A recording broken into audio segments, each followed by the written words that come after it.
आप सब लोगों को जानकारी एक सेकंड आप सब लोगों को जानकारी में है कि 7 और 8 के दरमियान रात्रि जो है इंदौर बिलासपुर ट्रेन के अंदर से एक अर्चना तिवारी नाम की युवती जो B3 एसी कोच में थी, वहां से वो लापता हो गई। जब से ये मिसिंग रिपोर्ट कायम हुई है उसी दिन से हम लोग जो है वो उस लड़की को ढूंढ रहे हैं, मगर उसके बावजूद जो है लगभग 10 से 11-12 दिन तक हम लोगों को वो ढूंढने के बाद में आज फाइनली नेपाल बॉर्डर से लड़की को बरामद किया गया है। मामला कुछ इस प्रकार है कि अर्चना तिवारी नामक लड़की जो है ये कटनी की रहने वाली है। वहां से उसने अपना ग्रेजुएशन कंप्लीट किया हुआ है। वहां पर ये जो है वो स्टूडेंट छात्रा नेता छात्रा वगैरह भी रही हुई है NSUI से। उसके बाद में फिर ये 2 साल तक जो है वो जबलपुर में प्रैक्टिस करती थी एडवोकेट की। उसके बाद इंदौर में ये पिछले 1 साल से एडवोकेट की वकालत कर रही थी। इसी दरमियान जो है इसके परिवार वालों की तरफ से लगातार इसको रिश्ते वगैरह आ रहे थे जिसमें इसको शादी नहीं करनी थी। लगभग 3 से 4-5 शादी के प्रपोजल आने के बाद में कुछ इश्यूज हुए, शादियां टूटी या उसको नहीं करना था, उसने ना बोल दिया। एक इंदौर में जो है इसकी दोस्ती हुई सारांश जोगचंद करके है, 26 साल का लड़का है, शुजालपुर का रहने वाला है। ये 1 जनवरी के आसपास में, मतलब 1 जनवरी 2025 के आसपास में उसकी जो है वो उसके साथ में मित्रता हुई है। और ट्रेन में ही, इसी सेम ट्रेन में जो है ये उस दिन जा रहे थे और आमने सामने जो है इनका रिजर्वेशन था, तो आमने सामने बैठे हुए थे। ये वकील थी, किसी चीज के बारे में बात कर रही थी। सारांश का भी कुछ जो है वो इश्यू चल रहा था घर पे, तो उस तरीके से उसने उससे बात करना शुरू किया। उसके बाद में बातें जो है वो और भी जो इसके लीगल इश्यूज थे, इसने अपना ड्रोन कंपनी का एक कुछ प्राइवेट लिमिटेड कंपनी बनाने के लिए ये प्रयास कर रहा था इंदौर में, तो उसके लीगल डॉक्यूमेंट को लेकर इन आपस में बातचीत होना शुरू हो गई और उसके बाद में फिर इनकी लगातार बातें शुरू हो गई। जब ये घटना दिनांक जो 7 तारीख है, उसके पहले इसके माता पिता ने और इसके बड़े ताऊ ने जो है वो एक तहसीलदार पटवारी के साथ में इसका रिश्ता फिक्स कर लिया था। उस टाइम पे परिवार के साथ में इसकी लंबी कहासुनी हुई है। उन्होंने कहा कि अब तुम अपनी पढ़ाई वढ़ाई सब छोड़ दो और तत्काल वापस आ जाओ, तुम शादी करके जो है वो तुम्हें जाना ही है। अब की बार जो है वो तुम मना नहीं करोगी और तुम्हारा जो पढ़ाई लिखाई, वो कोटिल एकेडमी में इंदौर में पढ़ाई लिखाई कर रही थी लड़की जो है वो, साथ में वकालत कर रही थी, तो करियर खत्म करके अब तुम्हें सिर्फ जो है वो शादी करनी है। ये इस तरीके की बातें जब घर में चल रही थी तो उसका काफी बहसबाजी हुई है। लड़की का जो है वो पढ़ने का मूड था और साथ साथ में अभी ये वकालत और सिविल जज की तैयारी करने का मूड था। तो इसने अपने इस दोस्त को, जो सारांश इसका दोस्त था, तो इससे बात करी। 6 तारीख को ये हरदा में केस के सिलसिले में गई थी, हरदा के आसपास में।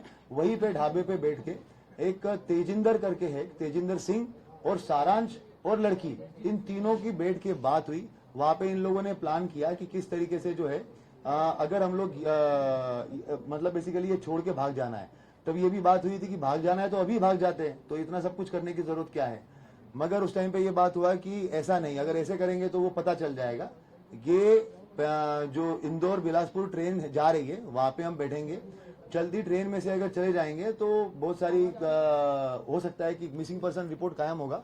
मिसिंग, क्योंकि वो खुद भी एडवोकेट थी, वो ये जानती थी कि भाई GRP में मामला कायम होगा और वहां पर बहुत ज्यादा ये मिसिंग पर्सन वगैरह जो है वो ऐसे होते रहते हैं, तो हो सकता है कि वो मामला जो है वो ऐसे ही निकल जाए और उसके बाद में हम लोग जो है वो अपनी अलग आइडेंटिटी से अपनी अगली लाइफ स्टार्ट कर, मतलब मैं अपनी अगली लाइफ स्टार्ट कर लूंगी।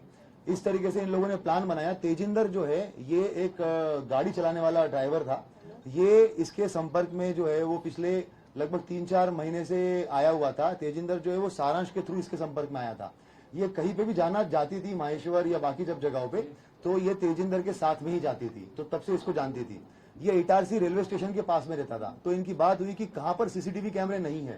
तो तेजिंदर ने बताया कि इटारसी रेलवे स्टेशन जो है वो मैं बहुत अच्छे से जानता हूँ, वहां पर जहाँ पे कैमरे नहीं है वहां से मैं इसको लेके चला जाऊंगा। तो ये डिसाइड हुआ कि ये इंदौर से बैठेगी। उसके बाद में फिर जब ये ट्रेन में बैठी है तो इसने सारांश को फोन किया है। कपड़े जो है वो सारांश शुजालपुर में रहने वाला है सारांश, और इंदौर में अप डाउन करता है। वहां से ये कपड़े खरीद के लेके आया उसके। ये एक अपनी XUV 700 XUV गाड़ी से जो है वो बाय रोड वहां पे इटारसी तक आया और नर्मदापुरम तक आया। नर्मदापुरम में इसको तेजिंदर मिला। तेजिंदर के साथ में इसने उसको कपड़े दिए। तेजिंदर जो है वो नर्मदापुरम में ट्रेन में बैठा हुआ है। ट्रेन में बैठने के बाद में इसने लड़की को कपड़े दिए। उसके बाद में जो सारांश है, ये लड़का पहुंचा इटारसी बाय रोड उसके बाद लड़की ने जो है वो अंदर ही अंदर कपड़े वपड़े चेंज किए ताकि उसको कोई पहचान ना सके। उसके बाद में ये A2 B3 कोच में ये थी, मगर ये A2 कोच से अलग से बाहर निकली इटारसी में। इटारसी में ऐसे बाहर निकली कि क्योंकि तेजिंदर को पूरा पता था कि कैमरे का सिस्टम कहाँ कहाँ पे है और कहाँ पे नहीं है, तो आउटर एरिया में इसने जो है वो लड़की को उतारा और वहां से उसको लेके चला गया। और बाहर जो है वो सारांश वेट कर रहा था, तो वहां पर उसने जो है वो लड़की को लेके जाकर सारांश को दे दिया। लड़की ने अपने मोबाइल और घड़ी जो है वो तेजिंदर को दे दी और बता दिया कि भाई इसको जो है ये आपका बागतवा और मिडघाट वाला जो एरिया है उस तरफ कहीं तो फिकवा देना ताकि ये बात हो जाएगी। तेजिंदर से उसने ये भी बात की थी कि हम लोग 3-4 लड़कों से एक रिपोर्ट लिखवा देंगे कि भाई कोई तो लड़की जो है वो यहाँ पे गिर गई है करके ऐसा, और ट्रेन में जब आगे गाड़ी वाड़ी रहेगी तो वहां पर हम लोग जो है वो कंप्लेंट करवा देंगे। ये सारी बातें हो गई और उसके बाद में उसको मोबाइल और घड़ी वगैरह दे दिया। लड़की जो है वो सारांश के साथ में आगे चली गई। कोइंसिडेंटली सारांश ने एक व्यक्ति को भी साथ में लेके आया था, तो वो भी उसको भी हम लोगों ने राउंड अप करके उससे बयान लिए हुए हैं, वो चश्मदीद गवाह है। उसके बाद में घटना ये हो गई कि तेजिंदर को उसी टाइम पे दिल्ली की पुलिस उठा के लेके चली गई। क्यों? कारण तेजिंदर जो है वो किसी फ्रॉड के मामले में आरोपी था। तो उसी रात, सेम रात को 1 बजे जो है वो ये घटनाक्रम होता है और अगले 1 घंटे में तेजिंदर को पुलिस उठा के लेके चली जाती है। अब जब ये पूरा मामला हमारे पास में आता है, लड़की जानबूझ के सामान पूरा के पूरा सीट पे छोड़ के गई ताकि हम लोग ये सोचे कि लड़की हो ना हो कहीं पे गिरी है, वो कहीं पे भागी नहीं है। अगर भागती तो पूरा सामान लेके जाती। ये पूरा सोच के प्लान करके जो है वो सामान वहीं पर रखा गया था। उसके बाद में जैसा कि उसने सोचा था, जब हमारे पास में मामला आया, सारा डिस्कशन हुआ, बात यही हुई कि भाई सामान जो है वो पूरा के पूरा छोड़ के चली गई है। छोड़ के गई इसका मतलब कहीं ना कहीं गिरी होगी। और मिडघाट और वो वाले एरिया का भी जानबूझ के वो मोबाइल जो है वो उसी एरिया में बंद हुआ था, तो हम लोगों ने वहां पर पूरा सर्चिंग ऑपरेशन भी चलाया, पूरे थानों में भी हम लोगों ने बात करी, वो सारी चीजें करी। मगर उसी टाइम पे एक चीज और, सारांश के साथ में जब बात हुई थी तो स्टार्टिंग में जब जनवरी में उसकी बातें हुई थी तो कॉल पे बात होती थी, मगर उसके बाद में व्हाट्सएप कॉल हुआ था। तो वो उस वजह से जो है उसके साथ में वो बातें जो है वो सीडीआर में डिटेक्ट नहीं हो पाई। हम लोगों ने आईपीडीआर निकालने के बाद में उसका नंबर जो जब वापस आया और पता चला कि इससे वापस ये बात हो रही थी और ये लड़का छूट गया है पूछताछ करने के लिए, उसके बाद टीम जो है वो उस तक पहुंची है। तेजिंदर को जब हम लोगों ने ये पता किया, तेजिंदर का नंबर मिला और जब हम लोगों ने उसके बारे में डिटेल पता किया तो हम लोग काफी श्योर हो गए थे कि तेजिंदर इस मामले में लिंक है। मगर जैसे ही हमें पता चला कि ये जो है वो चोरी के मामले में दिल्ली पुलिस उठा के लेके गई है, तो हमें फिर स्टार्टिंग में लगा कि हो सकता है कि ये किसी दूसरे मामले में होगा। और जब सारांश को उठाया गया और सारांश से जब पूछताछ हुई तो उसने बताया कि तेजिंदर, लड़की और इसने सबने मिलकर ये प्लान किया था।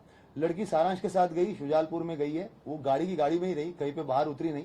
इन लोगों ने इसका चीज का ध्यान रखा कि कहीं पे भी टोल नाका नहीं आना चाहिए, क्योंकि पुलिस जो है वो टोल नाके पे भी सीसीटीवी कैमरे देखती है और अगर गाड़ी के थ्रू आरएफआईडी से अगर पैसा कट जाता है तो उससे भी जो है वो डिटेक्ट हो सकता है। तो इन्होंने टोल नाका अवॉइड किया और ऐसे ऐसे रास्ते से गए जहां से टोल नाका नहीं हो।